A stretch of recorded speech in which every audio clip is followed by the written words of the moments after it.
filled with excitement, fun, and is beyond limits. But the question is, are you ready to jump? If it is a yes, then you have jumped into the world of ultimate entertainment. Welcome to YOLO 247, a place of fun, indulgence, and endless surprises. चीन को लगा है बहुत बड़ा झटका, पेट पे लात पड़ी है चीन की। आईफोन 16 की जो बैटरी है, एप्पल का कहना है कि अब वो बनाएगा भारत में। एप्पल ने अचानक डिसाइड करा कि चाइना से बाहर मैन्युफैक्चरिंग शिफ्ट करनी है, लेकिन ये भस्मासुर था जिसने फिर अमेरिका को भस्म करने की कसम खा ली। अमेरिका से पैसे कमाए, अपनी फौज में वो पैसा लगाया, अब अमेरिका की ओर आंखें दिखाना शुरू कर दिया चाइना। जय हिंद दोस्तों, मैं हूं मेजर गौरव आर्य और आप देख रहे हैं आज के ताजा तरीन खबरें। हमास के बारे में खबर आई है, बड़ी दुखद है लेकिन इंटरेस्टिंग भी है। इससे यह पता लगता है कि Hamas as a terror organisation, एक आतंकवादी गिरोह, वो कैसे सोचता है। लोगों का कहना है अभी तक इसका पुष्टिकरण नहीं हुआ है, अभी तक कोई इसका डेफिनेटिव प्रूफ नहीं मिला है, लेकिन खबर बड़ी पक्की ये है कि जो 7 अक्टूबर को अटैक हुए थे उसके पहले हमास ने पोजीशंस ली थी इजरायली स्टॉक पे। अब आपको पता है कि हिंडनबर्ग ने क्या करा था अडानी ग्रुप के साथ, आपको पता है ना। हिंडनबर्ग ने भी ऐसी शॉर्ट सेलिंग करी, पोजीशंस ली और फिर ऐसी रिपोर्ट जारी करी जिससे कि अडानी का स्टॉक गिर गया। यही काम हमास ने करा था। हमास ने क्या करा कि हमास को पता था कि 7 तारीख को ये लोग अटैक करेंगे, प्लान पूरा था। उसके कुछ दिन पहले हमास ने या हमास के एफिलिएटेड ग्रुप्स ने ऐसी पोजीशन ली इजरायली स्टॉक्स की जिससे ये मैक्सिमम फायदा उठा पाए। अटैक हुआ, स्टॉक्स का दाम गिरा और डिफरेंस खा गया हमास। अब इसके ऊपर इन्वेस्टिगेशन चल रहा है। इजराइल मना कर रहा है, इजराइल कह रहा है ऐसा कुछ भी नहीं है, कुछ नहीं हुआ। लेकिन एक खबर बहुत स्ट्रांग है इजरायली सोशल मीडिया में और जगह भी सोशल मीडिया पे, और इसको मेन स्ट्रीम मीडिया ने भी कवर करा है। दूसरी खबर है दोस्तों चीन के बारे में, और चीन को लगा है बहुत बड़ा झटका, पेट पे लात पड़ी है चीन की।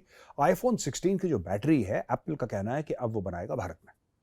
ये हुआ क्यों?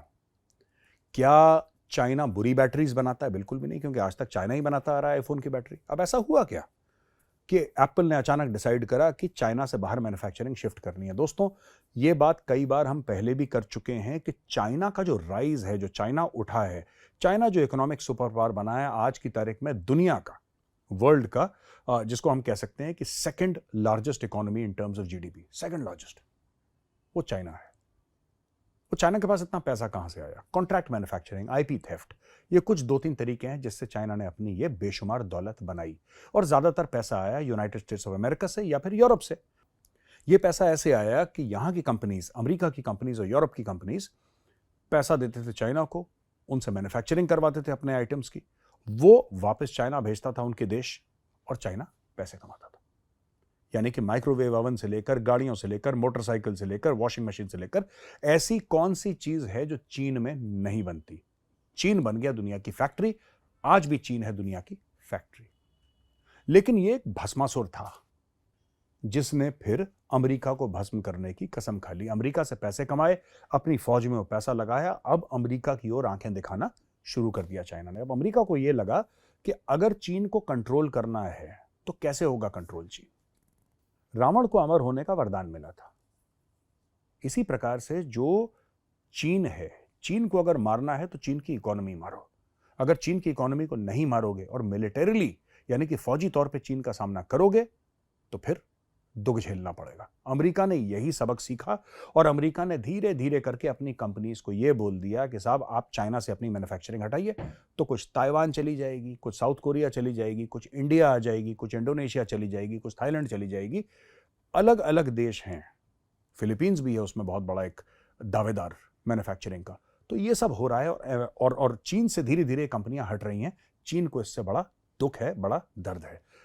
क्या चाइना से पूरी मैन्युफैक्चरिंग हट गई? नहीं दोस्तों, इतना आसान नहीं है। इसमें 10 साल लग जाएंगे, 10 साल लग जाएंगे, क्योंकि अभी भी दुनिया की जो सप्लाई चेन है चाइनीज डिपेंडेंट है, चाइना पे डिपेंडेंट है। लेकिन ये प्रोसेस शुरू हो गया है और तेजी से ये फुर्ती पकड़ रहा है प्रोसेस। आपने सुना होगा किस तरीके से एलोन मस्क ने बोला है कि अब टेस्ला की जो गाड़ियां हैं वो भारत में बनेंगी। आपको क्या लगता है, चाइना का मूड इससे अच्छा हुआ होगा कि चाइना का मूड बुरा हुआ होगा? आपको क्या लगता है? जो भी लगता है कमेंट्स में लिखिए। तीसरी चीज, मजेदार खबर, पाकिस्तान के 2 जहाज जकार्ता में, पीआईए के, पाकिस्तान इंटरनेशनल एयरलाइंस के 2 जहाज जकार्ता में। इंडोनेशिया वाले कह रहे हैं भाई तुम अपने जहाज नहीं ले जा सकते। क्यों नहीं ले जा सकते?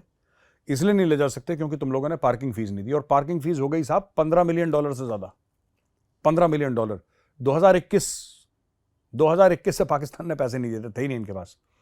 फिर किसी ने बोला कि साहब देखिए पार्किंग फीस 15 मिलियन की है, लेकिन हवाई जहाज की कॉस्ट इससे कम है, तो बेहतर यही है कि आप हवाई जहाज को खरीद लो, तो फिर पार्किंग फीस निपट जाएगी। पाकिस्तान ने फिर कहीं से पैसे वैसे जुगाड़ करे और उसने वो हवाई जहाज खरीद लिया। दोस्तों ये कहानी मैं आपको क्यों सुना रहा हूं, क्योंकि एक और कहानी मैं आपको सुनाने वाला हूं वीडियो खत्म करने से पहले। कुछ साल पहले पाकिस्तान इंटरनेशनल एयरलाइंस का एक चेयरमैन था, उसने एक जहाज लिया। ध्यान से सुनिएगा कहानी, because this is a true story, और आप इंटरनेट पे जाएंगे आपको पता लग जाएगा कि मैं सही बता रहा हूं कि गलत बता रहा हूं। बड़ी इंटरेस्टिंग स्टोरी है। पाकिस्तान इंटरनेशनल एयरलाइंस का चेयरमैन था, जाहिर सी बात है सीनियर मोस्ट ऑफिसर। उसने एक जहाज लिया, जहाज में बैठा, पायलट को बैठाया और उस जहाज को ले गया यूरोप। काम से गया तो लोगों को लगा कि वापस आएगा, पता लगा काम क्या था, उसने वो जहाज बेच दिया। पीआईए का जहाज उसने यूरोप में बेच दिया, पैसे जेब में रखे और वहीं पे सेटल हो गया।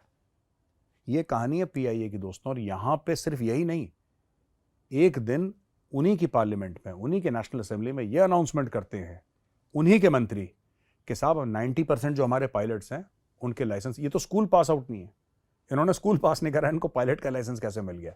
सब फर्जी पायलट के लाइसेंस लेके हवाई जहाज हवा में उड़ा रहे हैं दोस्तों। तो ये थी पीआईए यानी कि पाकिस्तान इंटरनेशनल एयरलाइंस की कहानी, जिसको पाकिस्तानी खुद मजाक मजाक में कहते हैं कि मुझे बताया एक पाकिस्तानी ने कि हमारे यहां बहुत पुराना जोक है कि मेजर साहब PIA does not mean Pakistan international airlines, PIA means please inform अल्लाह।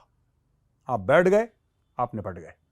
तो दोस्तों आज का वीडियो कैसा लगा? अगर मजा आया तो लाइक का बटन दबाइए और कमेंट्स में लिखिए कि आपको वीडियो कैसा लगा। जय हिंद।